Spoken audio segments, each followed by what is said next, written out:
What happens when we add money, or things that work like money, to a gamified system? Then we're in the realm of virtual economics.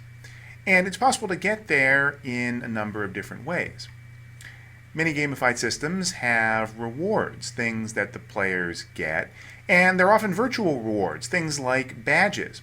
Well, if those rewards are persistent, if they're things that endure throughout participating in the activity, especially if the player goes away and comes back, then they can start to function as virtual goods.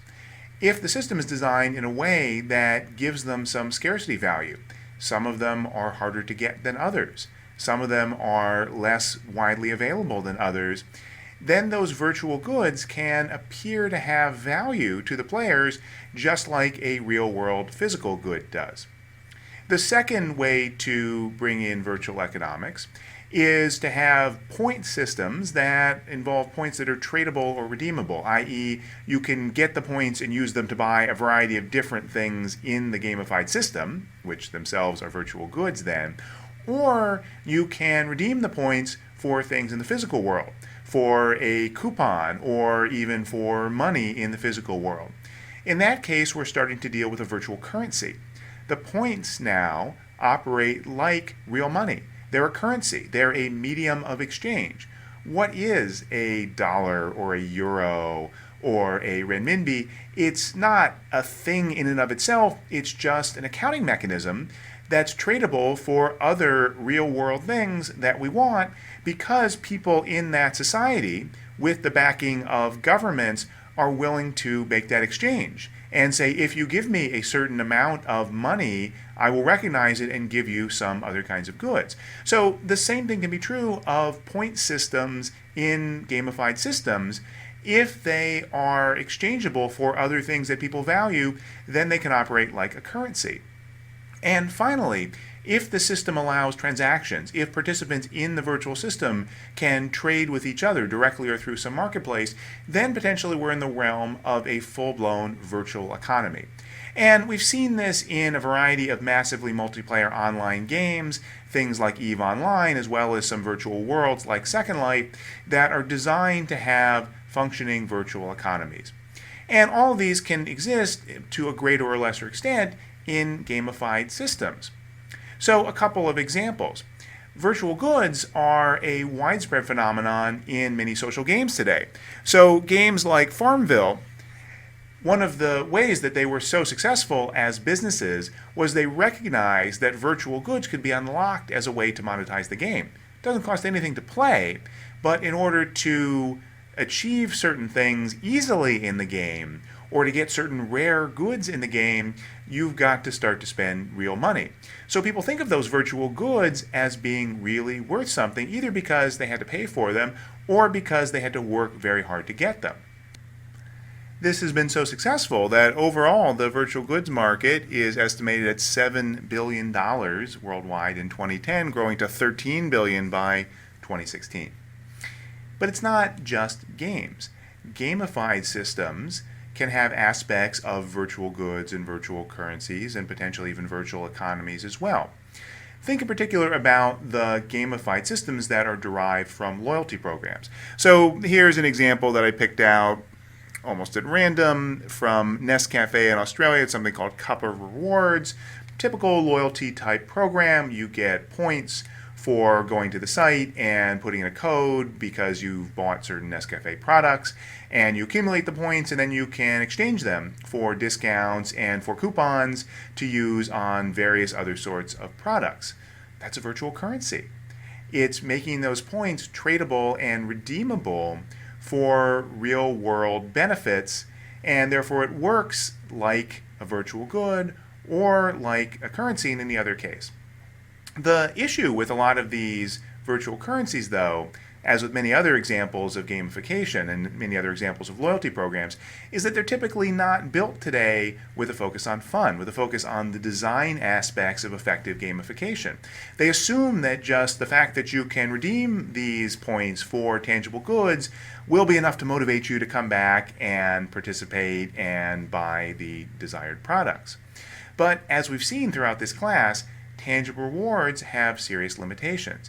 And to the extent that a virtual currency is just a way to harness a gamified system to tangible extrinsic rewards, it has all the limitations that I've already talked about. But it doesn't have to be that way. These systems can be designed in ways that focus on fun and that systematically are designed to unlock intrinsic motivation, and that can also feed into the virtual economic aspects of the system. If designed well, these systems can have the attributes of both gamification and economics. So, what does it take to design a successful virtual economy? The key skill is balance. I've talked about balance as one of the attributes of game design. It's ensuring the game is not too hard, too easy, too fast, too slow. One side doesn't always win. But balance is also critical in economics because economics is about not necessarily money, it's about scarcity. Anytime there is scarcity, when people make choices under those conditions of scarcity, they will tend to exhibit economic behavior.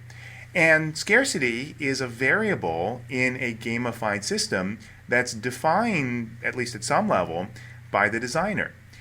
And in any system where people have the ability to use virtual goods or virtual currencies, it's important to ensure that there's the right level of scarcity. The designer has to constantly balance to ensure that there's not too much money, which leads to inflation and effectively devalues the currency, or too little, in which case it's too hard to get. This is a process that can be called using faucets and drains. Faucets are things that put money into the economy, and drains are things that take it out of the economy. I guess if it's a drain, then I should probably draw it this way as you're going down the drain. But there are ways of balancing how much money there is in the economy. They could also be called, and sometimes are, sources and sinks.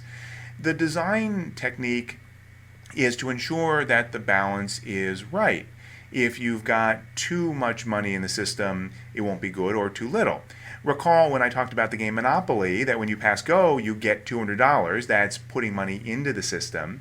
When you want to buy houses and hotels, which are very valuable things, you have to pay money, and that takes money out of the system. And this is something that effective game designers building games around virtual economies have learned to do.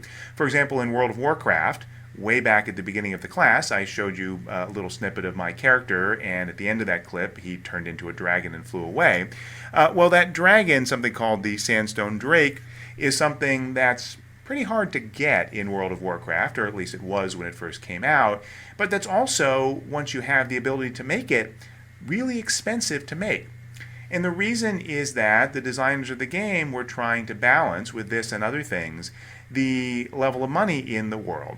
And by creating something that's really desirable because it's rare and hard to get, and therefore high-level players, ones who typically have a lot of money, are going to try to get it, and making that thing really expensive, they create a way of taking money out of the economy, and therefore ensuring that people don't just get richer and richer to the point where the system goes out of balance.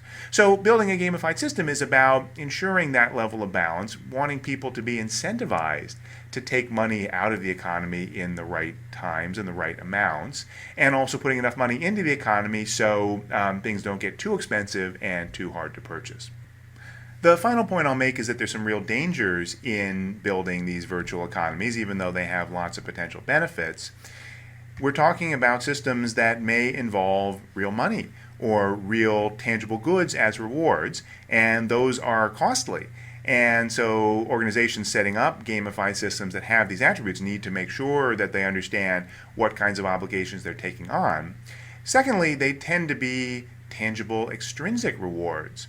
So all the concepts that I talked about earlier about the hedonic treadmill effect, where rewards start to become less and less desirable, and the crowding out effect, where people actually become less motivated for the activity itself because they think it's so tied up in the reward, all of that's very relevant and an important caution to think about when building systems that have virtual economics in them. You don't want to build a system that falls into the trap of these tangible extrinsic rewards, demotivating the enjoyable behavior. In order to ensure that the intrinsic motivation is still there, it's important to think about the scarcity and rarity and surprise value of the virtual goods. if something feels cool, not necessarily because it's valuable in a tangible sense, but because it's something that's difficult to achieve, like that dragon in World of Warcraft, or it's really interesting and looks great within the gamified system, that might be something that still feels valuable to the players, even though, or basically independent of, the tangible value associated with it. So there's much more that I could say about designing virtual economies.